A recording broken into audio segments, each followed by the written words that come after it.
terrifying is the zombie virus. Anyone infected turns into a mindless monster. To control the spread of the virus, the military resorts to indiscriminate shooting of civilians. And the ones responsible for this virus? 2 drug addicts. In a filthy basement, Dmitri frantically searches for something. After rummaging around, he heads to the bathroom, where he finally finds a syringe in the dirty sink. He quickly heats the needle over a flame and injects himself, then slumps to the floor in a state of bliss. His companion, following Dmitri's example, picks up the syringe from the floor and injects himself as well. He too soon collapses to the ground in a stupor. When the man wakes up, he sees Dmitri sitting alone in a corner, panting heavily. No matter how much he calls out to Dmitri, there's no response. Just as the man moves closer to check on Dmitri, he's bitten on the neck.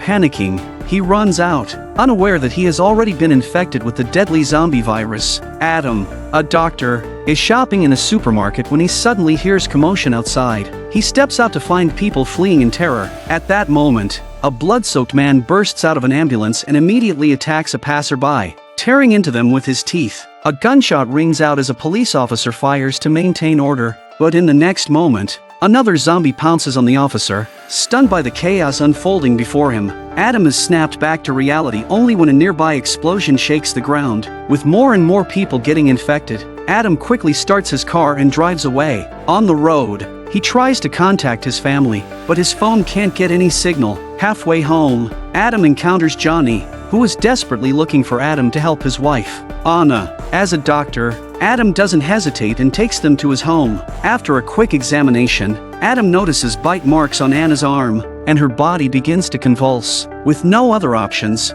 Adam temporarily sedates Anna, which finally calms her down. The events of the day leave Adam feeling lost, so he turns on his computer to check the news. Sure enough, the media is reporting the outbreak of a strange virus across the country. Those infected become bloodthirsty and violent, and the virus is extremely contagious. Suddenly, there's a knock on the door. When Adam opens it, he finds his neighbors standing outside. They had heard Anna's screams and came over to check, thinking something had happened. At this point, Anna's condition is rapidly worsening. Her teeth have turned black, and her eyes are bloodshot. As Adam examines her, Anna suddenly stands up and attacks him. The neighbors rush to help, but one of them gets bitten on the arm by Anna. Adam and Johnny manage to restrain Anna, but in her struggle, she hits her head on the corner of the table and passes out. Adam hasn't yet realized the severity of the situation and only gives the neighbor a simple bandage. Just after treating the wound, Adam receives a call from his friend Carlos. Carlos tells him he's currently at a military research base and that they need Adam's help to develop a serum for the virus. Carlos also informs him that the virus has spread out of control,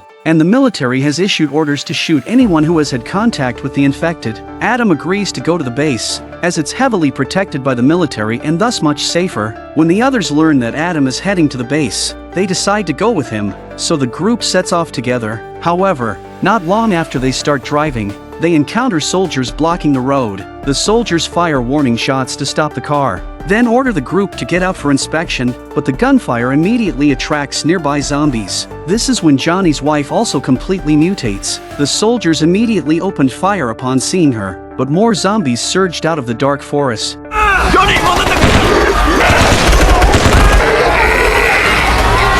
Overwhelming the soldiers quickly, just as the zombies were about to attack them, Adam swiftly pulled Johnny into the car, and they managed to escape from the horde. They drove through the night into the morning, witnessing zombies devouring humans along the way. With the darkness of human nature laid bare in the apocalypse, survivors began attacking each other for resources. So to avoid danger, the two veered off onto a small road. However, they soon saw a young man named Luis being chased by several zombies. Adam slowed down the car, giving Luis a chance to climb on board. The car continued into the night until it ran out of fuel. Believing there might be a town nearby, the three decided to go on foot to find gasoline. After a tough search, they finally found a gas station, but a zombie suddenly leaped out from the corner. Johnny and Adam were both knocked down by the zombie, but Luis quickly picked up a gun from the ground and shot the zombie in the head twice. However, the gunshots attracted more zombies, and the three immediately took off running. With zombies closing in, they were fortunate that the noise also drew the attention of nearby survivors. An older man opened a gate,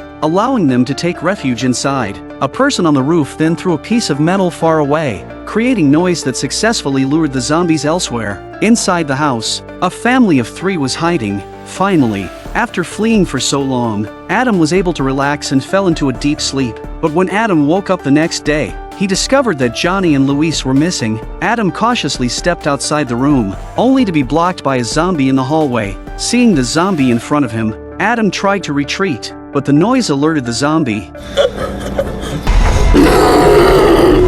Adam was chased back into the room, and as the zombie broke through the door, Adam grabbed a metal pipe and struck it down. But that wasn't the only zombie. Seeing the door about to give way, Adam used the metal pipe to break through the wall into the neighboring room and escaped. But to his horror, the hallway was now filled with zombies. Adam gritted his teeth and sprinted toward the rooftop. 2 zombies chased after him. He picked up a wooden board and knocked one off the roof, but the other was right on top of him. At that moment, a gunshot rang out. It was a woman survivor hiding on the rooftop who shot just in time to save Adam. The woman told Adam that when they went out for supplies in the morning, a horde of zombies rushed into the building, scattering everyone. Led by the woman, Adam reunited with the woman's parents. The older man told Adam that Johnny and Luis were trapped in an outside storage room. After some discussion, the 3 decided to go rescue them, but as soon as the older man began to move, he attracted the zombies. Although Adam managed to slip into the storage room where Johnny was, the older man was attacked by zombies. Seeing her husband in danger, the older woman tried to help, but she was quickly taken down by the zombies as well. In the end, both husband and wife died at the hands of the zombies, and their daughter did not escape either, being bitten by a zombie from behind. Though she knew it was only a matter of time before she mutated, even though she was hiding inside a warehouse. Luis accidentally broke his leg while fleeing. After a quick bandage job, the 3 of them made their way to a gas station. This time, they were lucky enough to find a car with a full tank, so they continued driving towards the research facility. They traveled from daylight into night and finally arrived near the base, but the area was pitch black, with no buildings in sight. Adam got out of the car to search for the facility's location, but as soon as Adam left, the 2 people inside the car seemed to notice something. A zombie spotted them and charged at them. Johnny immediately got out to fight the zombie, but the noise attracted more zombies. Hearing the commotion, Adam quickly returned to help, but his handgun was already out of bullets. Luis, unable to move quickly due to his injured leg, was eventually caught and killed by the zombies. Adam had no choice but to pull Johnny away and continue running. They fled into the woods with several zombies close behind. Just as the zombies were about to catch up to them, a light suddenly appeared ahead, and the zombies were shot down instantly. It turned out that in their panic, they had stumbled upon the base. After confirming that neither of them had been bitten, a military officer escorted them into the research facility. Adam was finally reunited with Carlos, who revealed that his team was working on a virus vaccine. After extensive research, they discovered that the virus was similar to rabies but with a terrifying 100% infection rate. Looking over the experimental data, Adam noticed that there were no children among the infected or the test subjects. While Adam and the others were discussing this, something went wrong outside the base. A sentinel noticed something strange in the bushes. Upon closer inspection, a horde of zombies suddenly rushed out, despite the soldiers firing with full force.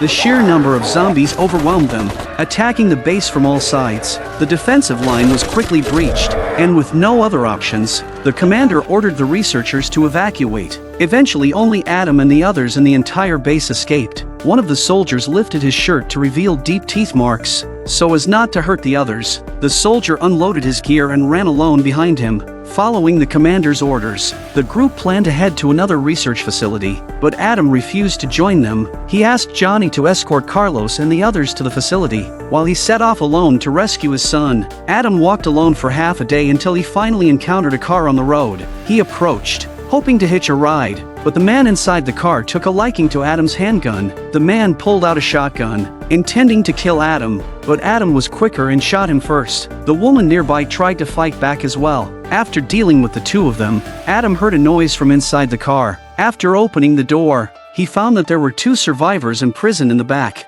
So it seems that the couple really wasn't a good person. With the two survivors, Adam continued on the road. But they hadn't gone far when the woman began to feel unwell. Adam had to stop the car to let her rest. But just then, several zombies suddenly charged out from the side, attacking the two survivors in an instant. Although Adam shot and killed the zombies, the two survivors had already been bitten. Adam hurriedly tried to start the car to leave, but the engine wouldn't turn over. As more zombies, drawn by the gunshots, approached, Adam made the quick decision to abandon the car and flee on foot. After 2.5 hours of walking, he finally arrived at his father-in-law's house. But just as he reached the door, he saw that his father-in-law had already turned into a zombie. With tears in his eyes, Adam had no choice but to shoot him.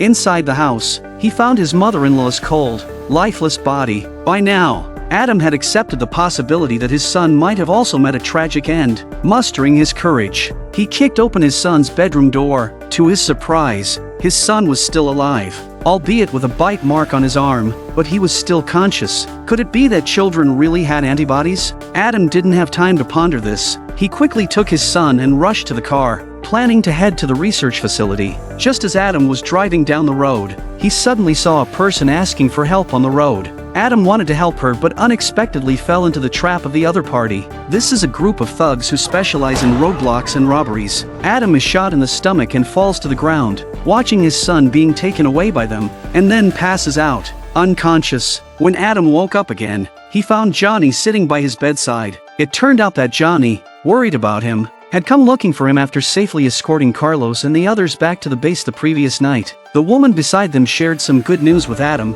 Children under 10 years old indeed have antibodies. Carlos had already used the boy's blood serum to successfully develop a vaccine. Most people had recovered, and society was returning to its former prosperity. As for whether there would be any long-term side effects from the vaccine, that remained unknown.